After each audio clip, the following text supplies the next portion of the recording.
નમસ્કાર મિત્રો, આજે તારીખ 25 ડિસેમ્બર 2023ને સોમવારના ઇમ્પોર્ટન્ટ કરંટ અફેર્સમાં તમારું સ્વાગત છે. દરરોજની જેમ સૌપ્રથમ ઓનલાઈન જોઈશું અને ત્યારબાદ જે ઇમ્પોર્ટન્ટ કરંટ અફેર્સ છે તેને આપણે ડિટેલમાં જોઈશું. આ વિડીયોની PDF તમને મારી ટેલિગ્રામ ચેનલમાં મળી રહેશે, જેની લિંક વિડીયોની નીચે ડિસ્ક્રિપ્શનમાં આપેલી છે. તો શરૂ કરીએ વનલાઇનર્સથી. 2024ના પ્રજાસત્તાક પર્વની રાજ્ય કક્ષાની ઉજવણી જૂનાગઢ જિલ્લામાં કરવામાં આવશે. કુરુક્ષેત્ર ખાતે આંતરરાષ્ટ્રીય ગીતા મહોત્સવની શરૂઆત કરવામાં આવી છે. ડૉક્ટર પૂનમ ખેતરપાલને ભૂતાનના નેશનલ એવોર્ડ ઓફ મેરિટમાં ગોલ્ડ કેટેગરીથી સન્માનિત કરવામાં આવ્યા છે. ભારતીય હોકી ખેલાડી હાર્દિક સિંહ પુરુષ અને સવિતા પુનિયા મહિલાએ અનુક્રમે 2023નો FIH પ્લેયર ઓફ ધ યરનો અને FIH goalkeeper of the year award જીત્યો છે. ગુજરાતના શહેરી વિકાસ વિભાગે અગ્નિ નિવારણ સેવાઓને વધુ સુદૃઢ અને પારદર્શી બનાવવાના હેતુથી ગુજરાત ફાયર સેફ્ટી કોપ પોર્ટલ લોન્ચ કર્યું છે. ભારતીય ચેસ ખેલાડી દિક ગુકેશ ચેન્નઈ ગ્રાન્ડ માસ્ટર 2023 ટુર્નામેન્ટનો ખિતાબ જીત્યા છે. ભારત સરકાર અને એશિયન ડેવલપમેન્ટ બેંકે ત્રિપુરામાં શહેરી સેવાઓ અને પ્રવાસન સુવિધાઓને સુધારવા $100 મિલિયન લોન પર હસ્તાક્ષર કર્યા છે. હરિયાણામાં આંતરરાષ્ટ્રીય ગીતા મહોત્સવ 2023 નિમિત્તે આયોજિત સંત સંમેલનનું આયોજન કરવામાં આવ્યું છે. ફ્રાન્સના રાષ્ટ્રપતિ ઇમેન્યુએલ મેક્રોન નવી દિલ્હીમાં 75મા પ્રજાસત્તાક પર્વની ઉજવણીના મુખ્ય અતિથિ તરીકે રહેશે. ભારતીય મહાસાગર નેવલ સિમ્પોઝિયમ કોન્ક્લેવ ઓફ ચીફ્સની 8મી આવૃત્તિનું આયોજન બેંગકોક, થાઇલેન્ડ ખાતે કરવામાં આવ્યું હતું. યુનેસ્કો દ્વારા રામબાગ ગેટ અને રેમ્પાર્ટ્સ પ્રોજેક્ટને સમાવિષ્ટતા અને વ્યાપક સમુદાય સુધી પહોંચવા માટે શ્રેષ્ઠતાનો એવોર્ડ આપવામાં આવ્યો છે. 28મા આંતરરાષ્ટ્રીય સિંધી સંમેલનનું આયોજન દુબઈમાં કરવામાં આવ્યું હતું. વિનોદ જોશીને તેમના પ્રબંધ કાવ્ય સૈરેન્ધી માટે સાહિત્ય અકાદમી પુરસ્કાર માટે પસંદગી કરવામાં આવી છે. ઇસરોને હુસાવિક મ્યુઝિયમ દ્વારા પ્રતિષ્ઠિત લીફ એરિક્સન લુનર પુરસ્કારથી સન્માનિત કરવામાં આવ્યું છે. રાજકોટ ખાતે દેશનો પ્રથમ લાયન સફારી પાર્ક બનાવવામાં આવશે. કેન્દ્રીય ગૃહ મંત્રાલયના સરકારી આદેશ અનુસાર સંસદ સંકુલમાં કેન્દ્રીય ઔદ્યોગિક સુરક્ષા દળ CISFની તૈનાતીને મંજૂરી આપવામાં આવી છે. નવી દિલ્હી ખાતે 2 દિવસીય આદિવાસી અભિમુક્તતા કાર્યક્રમ આદિ વ્યાખ્યાનનું આયોજન કરવામાં આવ્યું છે. Bharat United Nations Statistical Commission UNSCમાં 4 વર્ષની મુદત માટે સભ્ય તરીકે ચૂંટાયું છે. ગાંધીનગરના ગિફ્ટ સિટી ખાતે એશિયાની સૌથી મોટી કંપની CTRLS ગ્રુપના ગાંધીનગર 1 ડેટા સેન્ટરનું ભૂમિપૂજન કરવામાં આવ્યું છે. અખિલ ભારતીય આહિરાણી મહારાસ સંગઠન ગુજરાત દ્વારા દેવભૂમિ દ્વારકામાં 2 દિવસીય મહારાસ ઉત્સવનું આયોજન કરવામાં આવ્યું હતું. ડૉક્ટર હેડગેવાર જન્મ શતાબ્દી સેવા સમિતિ દ્વારા નારાયણી સંગમ મહિલા સંમેલનનું આયોજન અમદાવાદ ખાતે કરવામાં આવ્યું હતું. દક્ષિણ ગોવામાં પંચજન્ય સાપ્તાહિક મેગેઝિન દ્વારા સુશાસન સંવાદ વિષય પર કોન્ક્લેવ સાગર મંથનનું આયોજન કરવામાં આવ્યું હતું. કેમ્પેગોડા ઇન્ટરનેશનલ એરપોર્ટ કે જે બેંગલુરુમાં આવેલું છે તેના ટર્મિનલ 2એ એરપોર્ટ કેટેગરીમાં ઇન્ટિરિયર માટે વિશેષ પુરસ્કાર જીત્યો છે. આ સાથે આજના વનલાઇનર્સ પૂર્ણ થયા. હવે જે ઇમ્પોર્ટન્ટ કરંટ અફેર્સ છે તેને આપણે ડિટેલમાં જોઈશું. તો પહેલું છે આંતરરાષ્ટ્રીય ગીતા મહોત્સવ. તાજેતરમાં હરિયાણાના કુરુક્ષેત્ર ખાતે આંતરરાષ્ટ્રીય ગીતા મહોત્સવમાં માનનીય ઉપરાષ્ટ્રપતિએ સંબોધન કર્યું હતું. આ મહોત્સવનો હેતુ શ્રીમદ ભગવદ્ ગીતાનો શાશ્વત સંદેશ આપવાનો છે. હરિયાણા સરકાર દ્વારા વર્ષ 2016થી કુરુક્ષેત્રમાં આંતરરાષ્ટ્રીય સ્તરે ગીતા મહોત્સવ ઉજવવામાં આવે છે.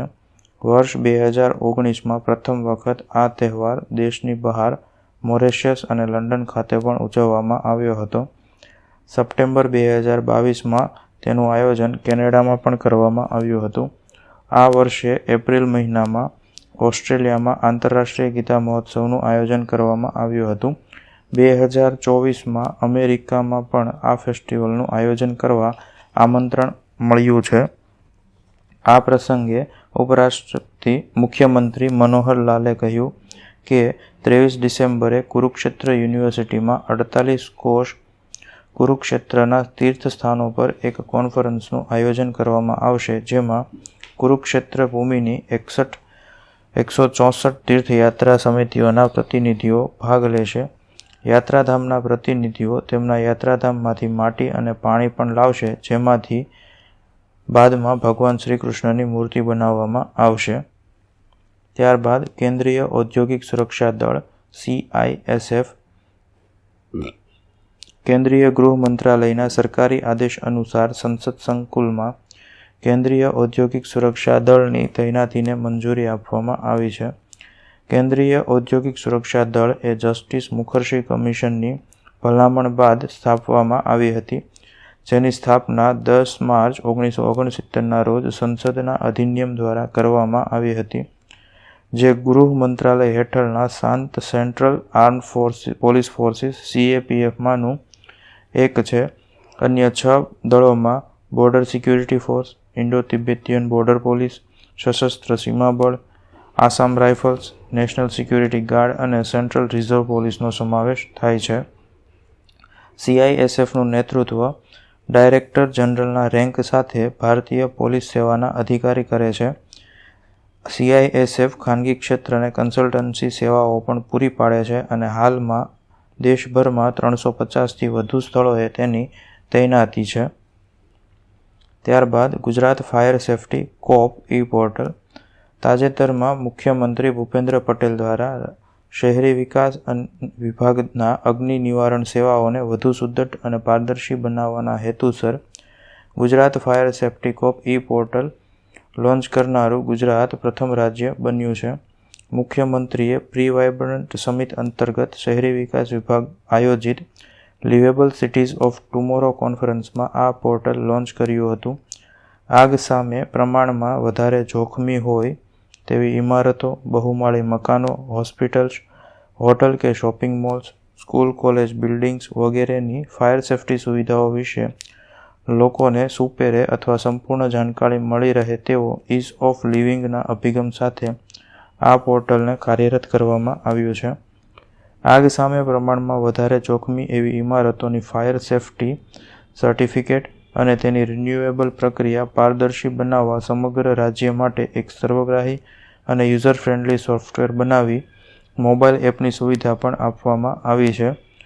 પહેલાં આ જે ફાયર સેફ્ટી સર્ટિફિકેટ અને તેની રિન્યુઅલની પ્રક્રિયા ઓફલાઈન થતી હતી, જે હવે ફાયર સેફ્ટી કોમ્પ્લાયન્સ પોર્ટલની વેબસાઇટ https://gujaratfireSafetyCoop.in અને મોબાઈલ એપ્લિકેશન દ્વારા વધુ સરળ બનાવવામાં આવી છે.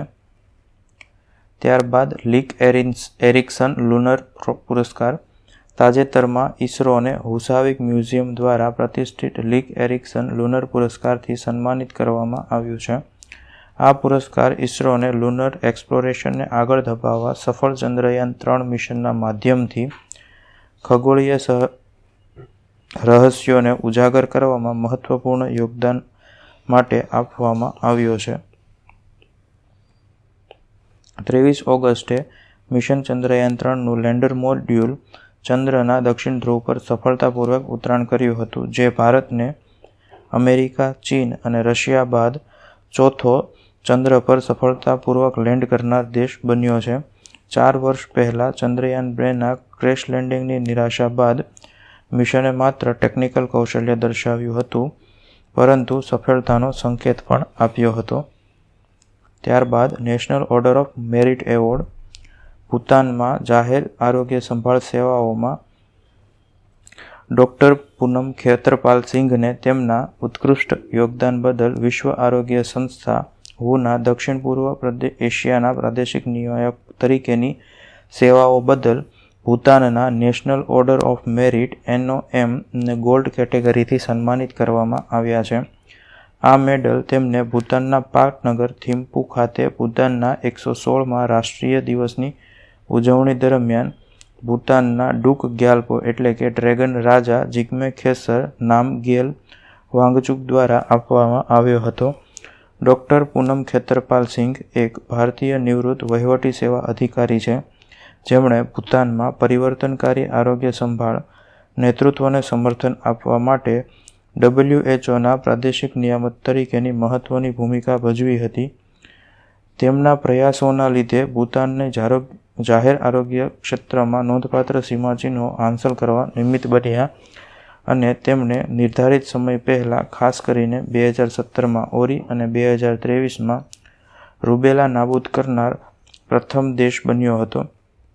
કિંગ જિગ્મે ખેસર નામગ્યેલ વાંગચુક દ્વારા 2008માં National Order of Merit Bhutan માટે વિશિષ્ટ અને ગુણવત્તાયુક્ત સેવાઓ માટે પ્રતિષ્ઠિત માન્યતા આપવા માટે આ એવોર્ડની સ્થાપના કરવામાં આવી હતી.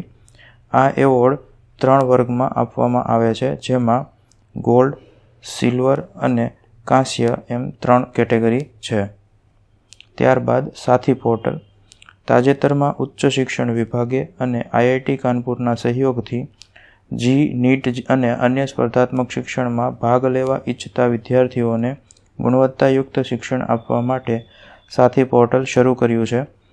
શિક્ષણ મંત્રાલયે તમામ રાજ્ય અથવા કેન્દ્રશાસિત પ્રદેશોને આ સુવિધા વિશે શિક્ષકો અને વિદ્યાર્થીઓને જાણ કરવા માટે પત્ર લખ્યો છે, જેના ઉપયોગથી સ્પર્ધાત્મક પરીક્ષાની તૈયારી અને જ્ઞાનમાં વૃદ્ધિ થઈ શકે તેવો ઉદ્દેશ છે.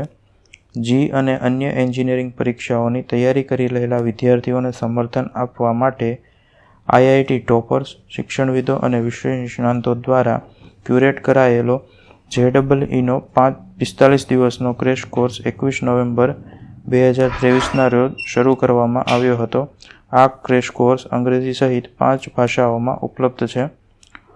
All India council of technical educations AICTE A AI આધારિત અનુવાદ સાધન એટલે કે AI બેઝડ ટ્રાન્સલેશન ટૂલ્સ વિકસાવ્યું છે, જે 22 ભારતીય ભાષાઓને સપોર્ટ કરે છે.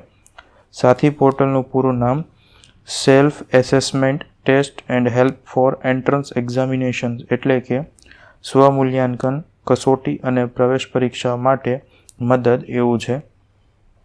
આ સાથે આજના કરંટ અફેર્સ પૂર્ણ થયા. જો વિડીયો ગમ્યો હોય તો લાઇક કરજો. અન્યને ઉપયોગી થાય તેવું જણાય તો વિડીયોને તેમની સાથે શેર કરજો. વિડીયો અંગેના પ્રતિભાવો વિડીયોની નીચે કોમેન્ટ દ્વારા જણાવી શકો છો અને દરરોજ આવી કરંટ અફેર્સને લગતી વિડીયો અપડેટ્સ મેળવવા માટે ચેનલને સબસ્ક્રાઇબ કરજો. Thank you.